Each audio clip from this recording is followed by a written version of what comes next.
Kami mempersembahkan renungan Santapan Rohani, terjemahan dari renungan Our Daily Bread.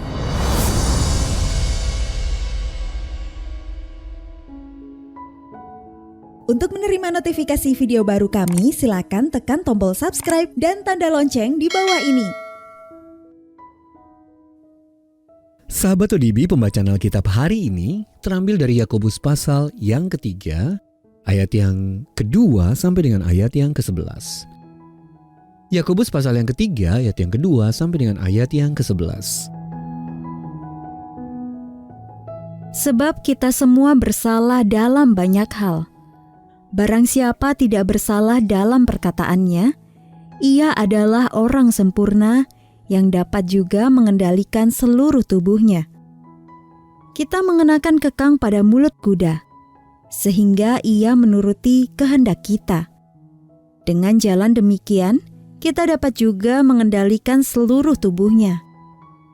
Dan lihat saja kapal-kapal, walaupun amat besar dan digerakkan oleh angin keras, namun dapat dikendalikan oleh kemudi yang amat kecil menurut kehendak jurumudi.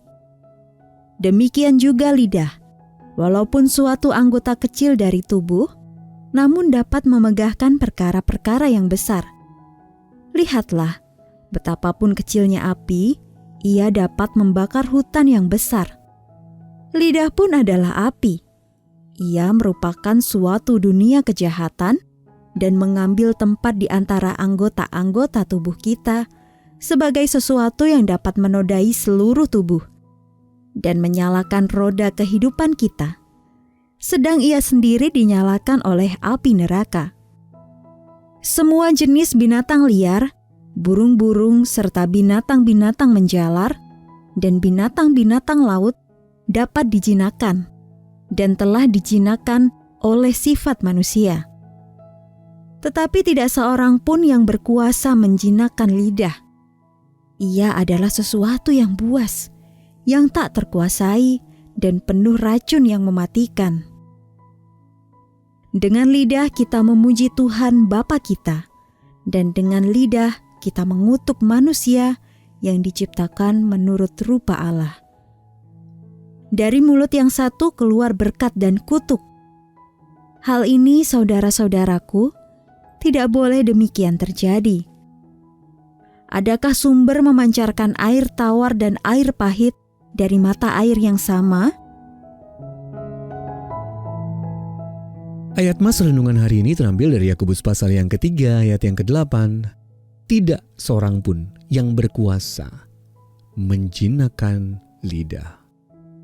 Renungan hari ini berjudul Rela Dibimbing, ditulis oleh Jennifer Benson Soul. Udara dipenuhi aroma kulit dan gandum saat kami berdiri di suatu lumbung tempat teman saya Michelle mengajari putri saya menunggang kuda. Mulut kuda poni putih milik Michelle terbuka saat Michelle menunjukkan cara memasang bagian kekang yang disebut bit di balik gigi kuda itu.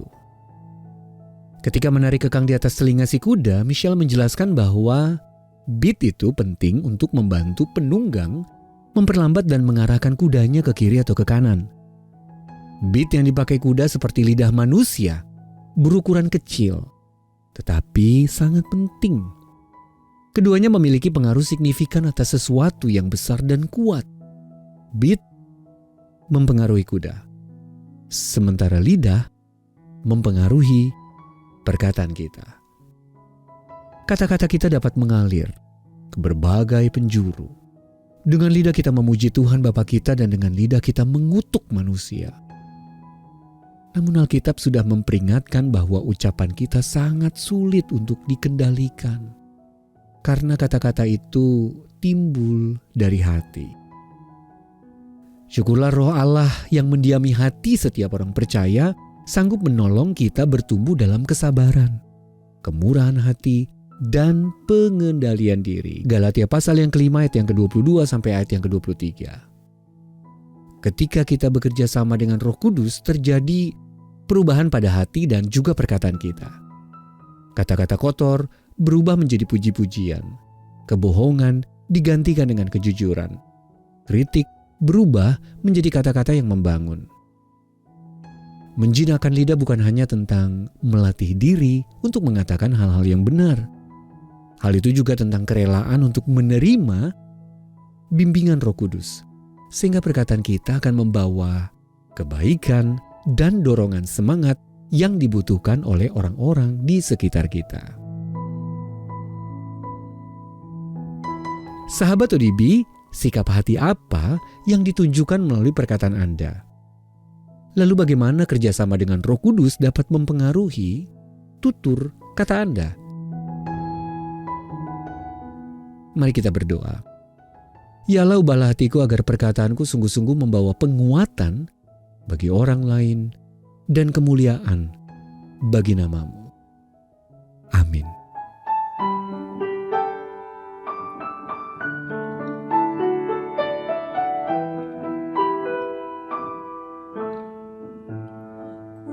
Serupa Tuhan yang mulia, inilah doa harapanku.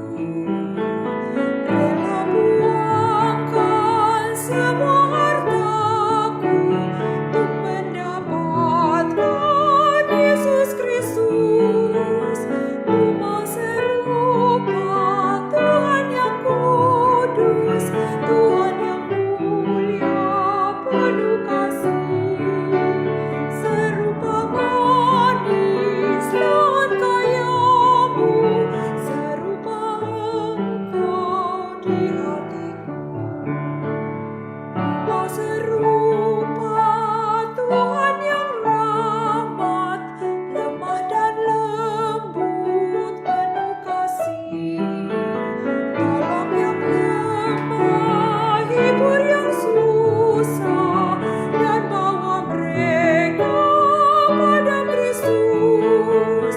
Ku mau serupa Tuhan yang kudus, Tuhan yang mulia, penuh kasih, serupa manis dan kaya-Mu, serupa Engkau di hatiku.